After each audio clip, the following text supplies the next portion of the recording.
कसं काय नमस्कार स्वागत आहे तुमचं नवीन सकाळी vlog मध्ये. उठलो आणि आवरायला लागलो कारण आज होता माझा क्लास. बिस्किट देन खाऊन मी झालो तयार क्लाससाठी. आज आपल्याकडे गाडी नसल्याने मी चालत चाललोय क्लासला.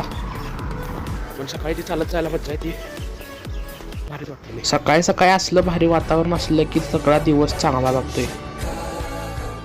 क्लास चालू व्हायच्यात 5-10 मिनिटं आधीच पोचलो क्लासमध्ये. मग काय सगळं क्लास ते आवरला आणि आलो मग घरी येऊन बसलो नाही तर वर लगेच अभ्यास करायचा डोक्यात आलं कारण आपली परीक्षा यायला फक्त 4 महिने राहिल्यात बोर्डाची. थोडा वेळ ब्रेक घेतला आणि डोरेमॉन बघत बसलो. किती पण मोठं व्हा पण डोरेमॉन बघणं हीच परमनंट. आणि आज नवरात्रीतला 3रा दिवस होता, मग अंबाबाईचं दर्शन सुद्धा घेतलं घर बसल्या.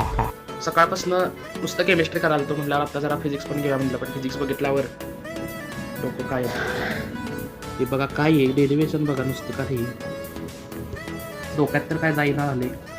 बघूया आता काय होते. जेव्हा पण मी फिजिक्सचा अभ्यास करायला घेते त्यावेळी 100% माझं असं घडते. डेरिव्हेशन काय डोक्यात जात. भेटतो नवीन व्हिडिओ मध्ये, तोपर्यंत लाईक शेअर आणि सबस्क्राईब करून घ्या आठवणीनं आपल्या चॅनलला.